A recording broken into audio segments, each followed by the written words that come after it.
сургуулийн estimation бүлгийн 2 дугаар хичээл болох популяцийн дунджийн таамаглалыг тест хийж шалгах талаар бол ярих гэж байна. За тэгэхээр юуны түрүүнд хэдүүлээ өмнөх 5 дугаар бүлэг дээр юу ярьж ирсэн бэ гэдэг зүйлийг дахиад жижигхэн байдлаар сэргээн саная. Тэгэхээр төврийн өгөгдлийг бид нэр хөвчлэн яаж байгаа вэ гэхээр популяцийн талаарх статистик таамаглалыг шалгахад бол ашиглаж байгаа. Тухайн популяцийг дээр үндэслээд одоо яг үнэн байгаа юу үгүй юу гэдэг ямарваа нэгэн таамаглалуудыг шалгаж байгаа гэсэн. Тэгэхээр бид нэр олоод хэдий төврийг санамсаргүй байдлаар авч байгаа ч гэсэн тухайн нөгөө нэг төвөр маань нөгөө өгөгдсөн популяцийг яг уу гэхээр төлөөлж чадчихэв үү? Бас зарим тохиолдолд чадахгүй бас байж болно гэдэг санааг бол ярьж исэн хэрвээ санаж ивэл. За мөн тэгээд 5 дугаар бүлэг дээр юу ярьж исэн бэ гэхээр төвийн хязгаарын теорем буюу централ лимит теорем гэдэг зүйл нь яригдсан. Тэгэхээр централ лимит теорем нь бол санамсаргүй төвөр дээр үндэслэгдээд яаж байгаа вэ гэхээр тухайн estimate хийж байгаа зүйлээ популяц хэрвээ хэвийн тархалттай буюу нормал тархалттай гэж таамаглахгүйгээр яаж байгаа вэ гэхээр тухайн популяцийн талаар тийм дүгнэлт хийх талаар ашиглаж болохыг бол харуулж исэн. За тэгвэл бид нар одоо яаж байгаа вэ гэхээр төврийн дундаж болон төврийн варианс дээр одоо estimate хийгээд тэнцэнээс гаргаж одоо ингээд тодорхой тооцооллуудыг хийж гаргаад гэсэн үг те тэрэн дээр дундаж байх юм уу варианс байх юм уу. За тэднийг тооцож гаргаад яах вэ гэхээр тэр гаргасан утгуудыгаа ашиглаад бид нар таамаглалын тест дээрх буюу тэг таамаглал дэмжигдэх юм уу эсвэл няцаагдах юм уу гэдэг зүйлийг яг шийдэж болно гэсэн үг. Тэгэхээр бидний хувьд бол яг гэхээр одоо таамаглалын тест ярьж байгаа учраас нөгөө нэгдүгээр бүлэг дээр үзчихсэн таамаглалын тест дээр бид нар ямар тохиолдолд тэг таамаглалыг support хийдэг, ямар тохиолдолд reject хийдэг вэ гэдэг зүйлүүд бол яг адилхан арга бол ашиглагдана гэсэн үг. Харин тэнд ашиглагдах тест статистик буюу тооцоолол маань төвөр дээр яригдж байгаа учраас арай жоохон өөр хэлбэр дээр бол яригдана гэсэн үг. Тэгэхээр төврийн хувьд бол яг уу гэхээр төврийн вариансаас язгуур авж байгаа буюу төврийн одоо стандарт хазаалт агна тийм энэ хэсгийг бид нар бол юу гэж нэрлэдэг вэ гэхээр стандарт алтаа гэж нэрлэдэг байх нэ гэсэн.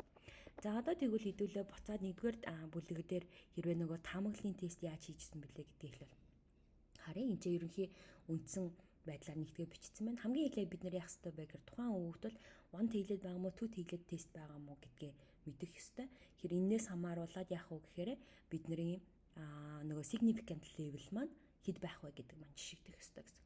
За тэгэхээр one tailed байгаа тохиолдолд тухайн хүний төвшүүлж байгаа climb маань ямарваа нэгэн санаанаас их эсвэл бага гэдэг санаагаар нэг тал руугаа яригдах ёстой. Two tailed байх юм бол яг нөө тодорхой биш. Яг энэ бол бишээ гэдэг дүгнэлтийг хийж өгч байгаа төгслийг ярьдаг. За тэрнээс хамааруулаад бид нэр тэг болон альтернатив таамаглалуудыг бол төвшүүлж өгдөг. Түүний дараа significant level явна. One tailed байх юм бол яг өгсөн significant-аараа бол жиших ёстой. Two tailed байх юм бол significant маань 2 багтах ёстой гэсэн үг. За ингээд өгсөн бодлого дээрх нөхцлөө бид нар ямар тест ашиглах юм бэ? Бид нарт хөвчлэн бол яригдж байгаа зүйл бином, нормал, эсвэл паусны тархалтыг ашигласан тооцооллууд байгаа. Тэгэхээр энэ гураас алийг нь ашиглаж гарч ирэх вэ гэдэг зүйл маань яригдана. За гарч ирээд тест статистикээр гаргаад магадлалыг оллоо. Одоо магадлалаа хэдүүлээ яах вэ гэхээр нөгөө өгсөн significant level-тэйгээ буюу critical value-тайгаа жиших ёстой. За 5% байх юм уу, 10% байх юм уу гэдэг нөхцөлөө харна. Одоо эндээсээ харин үндэслээд яах вэ гэхээр гарч ирсэн үр дүн маань жишигдснээс хамааруулаад тэг таамаглалыг reject хийж байгаа юм уу, support хийж байгаа юм уу гэдэг өөрийнхөө тайлбарыг бичих ёстой гэсэн. За тэгээд нэгдүгээр бүлэг дээр нэмэлтээр ярьжсэн зүйл нэгдүгээр төрлийн алдаа, хоёрдугаар төрлийн алдаа гэдэг зүйлийг ярьсан. Тэгэхээр нэгдүгээр төрлийн алдаа ямар тохиолдолд гардаг вэ гэхээр тэг таамаглал үнэн байх үед reject хийж байгаа тохиолдолд гарна. Хоёрдугаар төрлийн алдаа бол яах вэ гэхээр тэг таамаглал худлаа байх үед accept-ийг support хийж байгаа тохиолдолд бол гарч ирж байгаа. Тэгэхээр ер нь бол нэгдүгээр бүлэг дээр энэ нөхцөлийг ярьсан. Тэгэхээр одоо хэдүүлээ энэ бүлэг дээр яах гэж байгаа вэ гэхээр мөн адилхан зүгээр төврийн хувьд дундаж вариансыг нь ашиглаад таамаглалын тесттэй нөхцөлийг бид нар бодох нэ л гэдэг санаа яригдаж байна. За тэгвэл хэдүүлээ одоо яг саяны хэсэг дээр ерөнхийдөө яригдвал яг үгээр хэрвээ популяцийн дундаж мэдэгдэхгүй байгаа.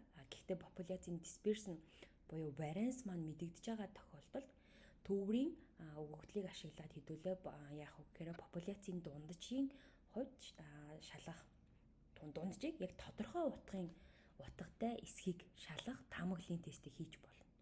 За тэр нь тэгвэл ямар тохиолдолд хийгдэж болох вэ гэхээр хэрв төврийн хэмжээ нь n байх юм бол тэгээд дээрэс нь яах вэ гэхээр тодорхой мэдэгдэж байгаа варианстай нормал тархалттай газ авсан. Гэхдээ төвөрийн дунд чинь мэдэгдэж байгаад энэ тохиолдолд тест статистикийг яаж хийх вэ гэхээр энэ томьёогоор энэ бол тухайн одоо нөгөө нэг төвөр хийнэ гэдэг чинь бид нар юу ярьж байгаа вэ гэхээр централ лимит теоремоор тухайн төвөр болгон ямар хэмжээтэй байна, тэрийг болгоныг бид нар нормал тархалт руу загварчилж болно гэдэг нөхцөлийг ярьж байгаа. Тэгвэл энэ зэт утга бол нөгөө нормал тархалт дээрх зэт утгыг бид нар яаж тооцож байгаа вэ гэдгийг санаа гаргаж ирж байгаа. За бидний хувьд болохоор өмнө нь статистик 1 дээр нормал тархалтыг ярихдаа тухайн өгдөж байгаа утгаасаа дунджийг хасаад яаж исэн бэ гэхээр стандарт хазаалттай хувааж өгч исэн. Одоо тэгвэл бидний хувьд юу болох вэ гэхээр эн чинь нөгөө тодорхой энэ хэмжээтэй төвөр яригадаад байгаа. Тэгэхээр бидний хувьд өгч байгаа дунджаасаа нөгөө мэдэгдэж байгаа яг таамаглал дэвшүүлж байгаа дунджаа хасаад за тэгэнгүүт төвөрийнхаа стандарт хазаалтад хувааж өгөх хэрэгтэй болж таарч байна гэсэн. Тэгэхээр ингэж бид нэр тухайн утгад харгалзах зэт утгыг тооцож гаргаж ирж байна гэдэг санаа яригдана. За хэдүүлээ тэгвэл эндээ холбоотой жишээ бодлогыг харж үзье. За нэг жижиг талбайд ургуулсан өргөс тэмхний дундаж жин нь болохоор 310 г, стандарт хазаалт нь 222 г буюу нормал тархалттайгаар ийм загварчлагдсан юм байна. Тэгээ яаж байгаа вэ гэхээр нэг ийм шин төрлийн одоо ургамлын хоол, хүнсний хоол гэх юм уу те одоо нөө тижэл үйлдвэрлэдэг компани бол яаж байгаа вэ гэхээр нэг бүтээгдэхүүн хэрэглээд энийгээ өргөс тэмхнийхаа массыг increase хийнэ гэдэг ийм claim дэвшүүлсэн. Тэгэхээр энэ ч бол яаж байгаа вэ гэхээр дундаж нь 310 байгаа.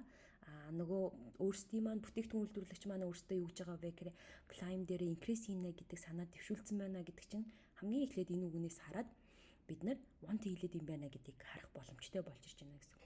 За тэгээ энэ хүү claim-ыг хэдүүлээ шалгахын тулд яасан бэ гэхээр зарим нөгөө нэг ургамлууд одоо өргөс тэмхтэрээ тэрийг туршиж үтсэн. Тэгээд тэр туршиж үтснээс яасан бэ гэхээр 40-ыг санамсаргүйгээр төврээр сонгосон. Тэгэхээр энэ 40 гэдэг бол одоо нөө төврийн хэмжээ яриад байна гэсэн. Өмнө нь бид нэр тайпотез таамаглалын тестийг хийхдээ болвол нэг ийм байсан. Одоо энэ өсөж байгаа инкрес хийж гэнэ үү үгүй юу гэдгийг ингээд шалгаж исэн. Гэхдээ тэнцээ болвол тодорхой нэг хэсэг нэг утгыг өгдөг ч юм уу ийм байдлаар ясан бол одоо төврийн хэмжээ нь их болоод ирж байгаа байхгүй. Тэгэхээр нөгөө өгөгдсөн нөхцлүүдээс 40-ийг ингээд сонгож авахад одоо дунджийн ингээд маслаад үзэхэд яасан бэ гэхээр 316 болж ирж байна гэсэн. Тэр энэ 316 болвол нөгөө бидний хувьд юу хэлж байгаа вэ гэхээр төврийн маань дундаж жинг хэлж өгч байна гэсэн.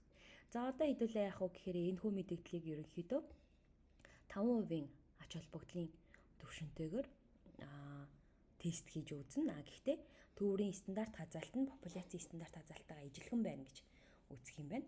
За ингээд харах юм бол бидний хувьд төврийг тэмдэглэхдээ x гэдгээр шууд x гэдгээр тэмдэглэх юм санамсаргүй өсөж болж байна. Бид нэр simple ярьж байгаа учраас төврийн талаар ярьж байгаа учраас x-ийн дээр 6-тай байх хэвээр. Тэгэхээр энэ төвөр болол дундаж жин нь 310, стандарт хазаалт нь 22. Тэгэхээр варианс нь 22-ын квадрат гэсэн. Гэхдээ бид нэр яаж байгаа вэ гэхээр төвөр яригдж байгаа учраас энийгээ хэмжээнд төврийнхаа хэмжээнд хувааж өгөх ёстой гэсэн. За ингээд хэдүүлээ таамаглалын тест явах гэж байгаа учраас эхний тэг таамаглал бол дундаж жим бол 310-тай тэнцүү байх юм байна гэдэг эхний таамаглал байна. За тэгэх юм бол альтернатив таамаглал бол нөгөө хүмүүс маань бүтээгдэхүүн үйлдвэрлэгчид маань 310-аас их гэж өсөх гээд байгаа шүү дээ. Тэр 310-аас их юм байна гэдэг нөхцөлийг шалгах гэж байна. За тэгсэн чинь дундаж массын нөгөө 40 төвөр дээр авсан чинь 316 гарсан.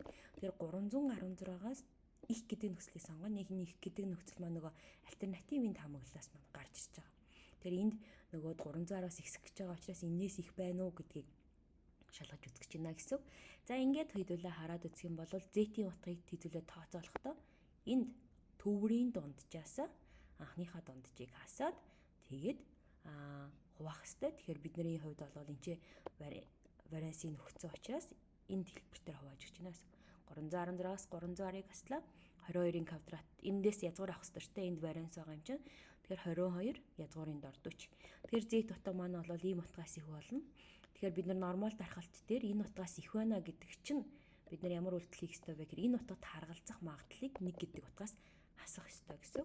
За ингээ хасаад гарч ирсэн утга маань энэ буюу 423% байна гэсэн. Бид нар чинь нэгдүгээрт энэ бодлого increase хийж байна гэж want хийлээд байгаа. Тэгэхээр significant level маань бол 5%-аар жишгтэн. Тэгэхээр 5%-аас бага байгаа учраас яаж байгаа вэ гэхээр тухайн өгөгдлийн хувьд гаргаж байгаа одоо тэр нөгөөний жингүүд нь янз янзын хэлбэртэй байгаа. Гэтэ тэр бол санамсаргүй байдлаар 316-аас зарим нь багч үж магадгүй. Гэтэ баг байгаа нөхцөнд санамсаргүй байдлаар болол тохиолдож байгаа гэж үзнэ гэсэн. Тийм болохоор бид нэр энэ ач холбогдлын төвшингөөс маань баг байгаа учраас тэг таамаглал режектийн энэ режект хийж байгаа цаад санаанд нь ямар зүйл явж байгаа вэ гэхээр тэр одоо бүтээгдэхүүн үйлдвэрлэгчдийн одоо клайм бол хангалттай хэмжээнд ингээд дэмжигдэж байна. Үнэхээр үр дүнтэйгээр нөлөөлж чадж байна. Эсвэл тэр нөгөөний өргөс тэмхний дундаж ин хүсгэж чадж байна гэдэг ч юм уу. Өөрсдийнхөө хэлбэрээр заавалчгүй тайлбараа хийх ёстой. Хамгийн гол нь тэг таамаглал режект хийгдэж байгаа. Тэрийг тайлбарлсан, спорт хийсэн тийм тайлбар байх хэрэгтэй гэсэн үг байна. За ингээд бид нар бол төвөр дээр яригдж байгаа таамаглалын тестийн талаар харлаа гэсэн үг. За дараагийн 2 дугаар бодлогон дээр бол яаж байгаа вэ гэхээр нэг тодорхой нэг брендийн лаануудын яаж байгаа вэ гэхээр юм шатах хугацааг. Гэхдээ энэ минутаар юм биш үү? Минутаар өгөөд гэхдээ загварчилсан чинь нормал тархалттай байсан юм байна. Стандарт хазаалт нь 5.7. За энэчнээс яасан бэ гэхээр үйлдвэрлэгч олвол нөгөө лааны дундаж шатах хугацаа болбол 250 минут гэж мэдэгдсэн юм байна. Тэгэхээр энэ 250 минут гэж мэдэгдсэн гэдэг чинь энэ клайм бол тухайн дунд чинь тэрнээс их тэрнээс бага гэдэг нөхцөлийг болвол нэгдүгээр зааж өгөөгүй. Тийм болохоор бидний хувьд юу болох вэ гэхээр энэ бол түүцэн хилэлт болно гэсэн үг байна. За тэгээд энэчнээс яасан бэ гэхээр санамсаргүй байдлаар 10 лаг ингээд сонгож аваад хэдэн минутанд шатж байгаа вэ гэдгийг харуулсан. За энд бол 10 өгөгдөл маань байна. За тэгэхээр хэдүүлээ яасан гэхээр гаргасан таамгуудыг ерөнхийдөө дууртна. За тэгээд тэнцэнээс 5%-ийнхаа ач холбогдлын түвшин дээр энэхүү клайм маань бол яг үнэн байна уу үгүй байна уу гэдгийг хэдүүлээ шинжилгэнэ гэсэн. За бидний хувьд бол яаж байгаа вэ гэхээр энэ дээр яригдж байгаа зүйл маань нэгдүгээрт 10 лаад сонгоод авчиж байгаа. Тэгэхээр энэ дээр бол тодорхой хэмжээний төвөөр яригдж гин гэсэн. Тэгэхээр сонгож авсан лаанууд маань бол санамсаргүй байдлаар сонгогдсон байж таараа. Тэгэхээр за энэ санамсаргүйгээр гэдэг нөхцөл маань бидний хувьд болно гэсэн. За дээрэс нь нормал тархалтаар загварчлагдсан төвөөр яригдж байгаа тохиолдолд яг үгээр төврийн маань одоо стандарт хазаалт бол нөгөө популяцийнхаа стандарт хазаалттайгаа тэнцүү байна гэдэг нөхцөл яригдана. За одоо 10 лаан дээр хэдүүлээ дунджаа тооцоолоод үзье. Тэгэхээр энэ бол бидний хийгддэг арифметик үйлдэлээр дунджаа нь бол 245.9 минут гэж гарч ирж байгаа юм. Тэгэхээр бидний хувьд яг уу гэхээр одоо нөгөө таамаглалын тест шалгах гэж байгаа учраас тэг таамаглал бол дунджаа нь 250 гэж мэдэгдээд байгаа. Гэтэл энэ маань их вэ нү бага вэ нү гэдэг нөгөө мэдэгдэхгүй байгаа учраас альтернатив таамаглал маань бол 250-аас их байх юм уу, бага байх юм уу гэдэг нөхцөл өгдөг учраас тэнцүү биш гэдэг нөхцлөөр яригдаж байгаа гэсэн. Тэгэхээр бидний хувьд загварчлагдж байгаа төврийн маань тархалт бол нормал тархалттай дундаж нь 250, стандарт хазаалт нь 5.7 учраас вариансын бичигдэх ёстой квадрат. Гэхдээ төвөр дээр яригдаж байгаа учраас төврийнхаа хэмжээнд хуваагдаж байна гэсэн. За одоо тэгэнгүүт бидний хувьд яаж байгаа вэ гэхээр одоо энэ төврээ бид нар яах ёстой юм бэ гэхээр жиших ёстой. Төврийн маань 10 өгдөл төврийн маань дундаж нь 245.9 гарсан. Тэгэхээр энэ 245.9 гэдэг чинь өөрөө нөгөө нэг тэр үйлдвэрлэгчээс гаргасан дундаж утгаас бага байгаа учраас бидний жиших ёстой процесс бол 245.9 гэдгээр жишээдэг ёстой гэсэн. Төврийн дундаж нь энээс бага байх үеийн магадлал нь хэд юм бэ гэдгээр харна. За ингээд харах юм бол яг уу гэхээр Z утгаа олохын тулд энэ маань төврийн дундаж 10 өгдөл юм байна. Тэгэхээр төврийн дунджаас нөгөө өгцөн дунджаа хасаад хэдүүлээ яах ёстой вэ гэхээр стандарт хазаалттай хуваах ёстой. Тэгэхээр би нөгөө гаргаж ирж байгаа Z-ийн утгыг өмнө нь томьёолсон ч гэсэн яг та хэд энэ бичиглээ бичээл заавал тэр томьёог бичгүүгээр нөгөө нормал тархалт дээр яаж боддог байсан яг үндсэн аргаараа бодож болно гэсэн. За ингээ харах юм бол Z утга сөрөг тооноос бага утгыг илэрхийлж байгаа. Гэтэл бид нар нөгөө нормал тархалтын өснөгтөн дээр хасах утгыг олж чадахгүй байгаа учраас энийг хэдүүлээ эерэг болгож өөрчлөх ёстой. Тэгэхээр эн чинь хэрвээ би сольчих юм бол 275 гэдэг утгаас их гэдэг утга гарна. Тэр их гэдэг утгыг олохын тулд энд харгалзах магадлалаа нэгээс хасч таарна. За ингээ хасах юм бол 114% болно. За би энэ дээр хувийн тэмдгийг орхичиж. За ингээ хувь болно. Гэтэл бид нар чинь 5% ач холбогдлын түвшингөөр жишг гэж байгаа. Энэ маань өөрөө two tailed тест байгаа. Тэгэхээр two tailed байна гэдэг чинь 5 чинь 2 хуваагдах ёстой гэсэн. Тэр 2 хуваагдана гэдэг чинь 2.5-аас бага байгаа. Тэгэхээр ач холбогдлын түвшингөөсөө бага байна гэдэг нь бидний хувьд яах вэ гэхээр нөгөө тэг таамаглал маань reject хийгдэнэ. Тэгэхээр ерөнхийдөө яг дундаж хугацаа 250 байна гэдэг дээр бол биднэрт бол эргэлзээ үүсэж байгаа гэсэн. Тэгэхээр 250-тай бол тэнцүү биш байна. Гэдг нь одоо юу гэдэг бага ч үйж болно, их ч үйж болно гэдэг санаагаараа та нар энэ ард нь тайлбарлаа бичих хэрэгтэй болж таарч байна гэсэн үг байна. За ингээд 2 дугаар жишээний хувьд бол ийм байна. За одоо харин биднэрт юу ярих вэ гэхээр хэрвээ маш их хэмжээний төвөр дээр яг таамаглалын тестийг популяцийн дунджийг олох таамаглалын тест ярих гэж байгаа болвол гэдэг зүйлийн талаар ярих гэж байна. Тэгэхээр популяцийн варианс нь тодорхойгүй үед популяцийн дунджийг бас таамаглах тест хийж бас болно. Түрүүний тохиолдолд бол популяцийн варианс бол мэдэгдэжсэн. Хэрвээ төврийн хэмжээ том байгаад бид нэр тодорхой варианстай энгийн популяцаас авсан дундаж утгыг тодорхойлох байдлаар ерөнхийдөө бас юу яж болно. Таамаглалын тестийг шалгаж болно гэсэн үг. Одоо яг бүр саяны өмнөх ярьсантай адилханаар гэсэн үг. Гэхдээ нэг ялгаатай зүйл нь бидний хувьд бол варианс маань тодорхойгүй байгаа учраас энэ тохиолдолд төврийн хэмжээ их байна гэж үзэж байгаа тохиолдолд вариансыг unbased estimate ашиглаж тооцох ёстой. За тэгэхээр бидний хувьд одоо энэ дээр яг цайны хэсгийг тодорхойлоод бичсэн байна. Хэрвээ популяцийн mean болон популяцийн варианс шүү. Энэ дээр варианс гэдэг үг нь орхигдчихж популяцийн вариансууд бол мэдэгдэхгүй байгаа тохиолдолд төврийн өгөгдлийг хэдүүлээ ашиглаад яах вэ гэхээр популяцийн дундаж яг тодорхой нэг утга дээр тэнцүү хэсгийг ерөнхийдөө таамаглалын тест ашиглаад шалгаж болно. Тэгэхээр бидний хувьд яаж байгаа вэ гэхээр том хэмжээтэй төвөр гэдэг нь энэ хэмжээтэй төвөр дээр варианс нь мэдэгдэхгүй за ийм хэлбэртэй байгаа бол тест статистика ингэж хийж болно. Гэхдээ нэг түрүүнийхээс ялгаатай нь S гэдэг нөхцлөөр яригдж байгаа. Түрүүн болвол яасан бэ гэхээр шууд беттайгаар яригдчихсэн учраас төврийн дундч нь популяцийнхаа төврийнх нь варианс нь популяцийнхаа варианстай тэнцүү гэдэг нөхцлөөр шууд нөгөө нэг бетта гэдгээр явж исэн. Одоо болвол төврийн хэмжээ их байх тусам яаж байгаа вэ гэхээр S гэдэг нөхцлөөр яригдж байна гэсэн. Тэгэхээр бидний хувьд S гэж авж байгаа нь болохоор яг өмнөх 6-гийн 1-р хичээл дээр ярьж исэн томьёогоор тооцож болно. За одоо энэ дээр би арай ялгаатайгаар бичсэн байгаа. 6-гийн 1-р хичээл дээр энэ X-ийн квадратаас хасах нь N-ийг үржих нь тухайн өгөгдлүүдийн дунджийн квадрат байсан. Тэгэхээр тэр би дунджийн квадратыг n-ээр өржүүлж байгаа нөхцөлийг би дахиад энэ хэлбэр дээр бичиж болно. Та хэд өөрсдөө томьёогоо задлаад бас харж үзээрэй. Тэгэх юм бол нөгөө дунджийн квадрат гэдэг чинь нийт бүх нийлбэрүүдээ яаж байгаа вэ гэхээр энд хувааж байгаа. Тэгээ тэрийг квадрат төвшүүлнэ гэдэг нь n-ийн квадрат. Тэрийг урд нь n-ээр өржүүлж байгаа гэж n-үүд нь хураагдж байгаа гэдэг процесстэй адилхан. Тэгэхээр энэ бол яг адилхан томьёоны талаар ярьж байгаа байх нэ. За ингээд үүнтэй холбоотой нэгэн жишээ хэдүүлээ харж үзье. За нэгэн судлаач болохоор оюутнуудыг ерөнхийдөө яасан бэ гэхээр 1 минут гэдэг хугацааг жоох юм дутуу үнэлдэг гэж underestimate хийдэг гэж ерөнхийдөө үзсэн юм байна. За тэгэхээр энэ дээр байгаа underestimate хийж байна гэдэг чинь тухайн 1 минутыг яаж байгаа вэ гэхээр багаар үнэлж байна буюу жишгэд 1 минут чинь одоо 60 секунд байлаа гэхэд 60 секундээс багаар дүгндэг гэдэг юм дээр ярдана. Тэгэхээр энэ тохиолдолд энэ таамаглалын тест маань яаж байгаа вэ гэхээр one tailed болж ирж байна гэсэн үг байна. За үүний шалгахын тулд яасан бэ гэхээр санамсаргүй байдлаар 42 оюутнаас сонгоод тэдгээрийг бүгднийг ингээд нүдэн айнуулахыг хүсээд 1 минут ингээд нүдэн айнаад ингээд нэгэрээ гэдэг санааг ер нь бол ярьж байгаа гэсэн үг тийм. Тэгээ хугацаагийн секундээр бол гаргасан. Тэр хүн 1 минут ерөөхдөө мэдрэмжээрээ за 1 минут болцсон доо гэд ингээд хэмж туршилт хийж байна л гэсэн үг байна. За тэгээд нийт бүх 42 сурагчдын маань хувьд секунд нь бол 22,400 даалтныг за тухайн секундуудыг квадратыг төвшүүлэх юм бол ийм утга гарч ирсэн юм байна. Хэдүүл яах гэж байгаа вэ гэхээр 10% ач холбогдлын түвшингөөр сурагчдын судлаачийнхаа нөгөө таамаглалыг дэмжих нь үгүй байна уу гэдгийг ерөнхийдөө харах гэж байгаа юм байна. Тэгээ өөрийн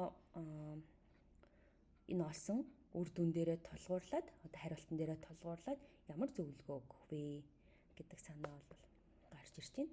За тэгэхээр бидний хувьд тэг таамаглал маань бол дундч нь бол 1 минутын туршийг ярих гэж байгаа секунд дээр ярьж байгаа учраас 60-тай тэнцүү. Гэтэл судлаач болохоор итгэж байгаа нөхцөл нь 60-аас бага байна гэдэг дүгнэлт хэлж байгаа. За тэгэхээр хэдүүлээ төврийн хаан дунджийг бол энэ нийт өгөгдлийн маань секундэд 42 хүүхэд маань 2471 секунд гэсэн учраас дунджаа олохдоо 5883.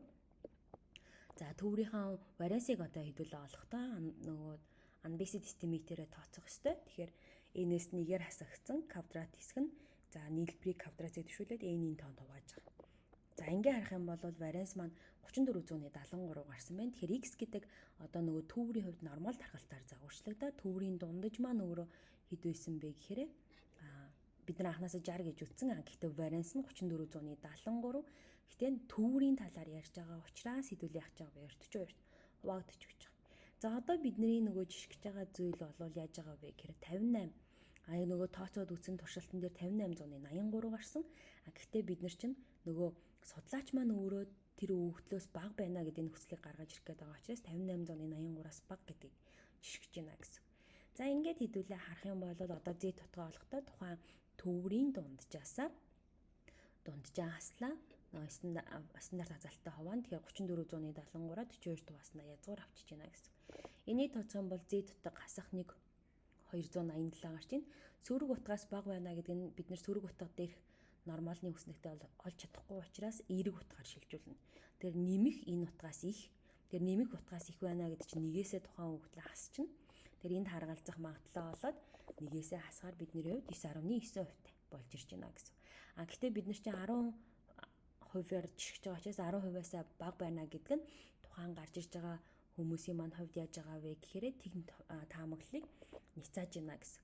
Тэгэхээр тэг таамаглалыг няцааж ийн гэдэг нь бидний хувьд яаж байгаа вэ гэхээр тодорхой хэмжээгээр тухайн судлаачийн дэвшүүлсэн одоо клаймыг бол дэмжиж өгч байна гэсэн. Энэ нь юу гэсэн үг юм бэ гэхээр оюутнууд одоо сурагчид бидний те 1 минутын хугацааг мэдрэмжээрээ ингээд харахад яадаг вэ гэхээр 60 секундээс илүү бага хугацаанд ингэж тооцоолж мэдэрдэг байна гэдэг санааг болов ярьж өгч байна гэсэн.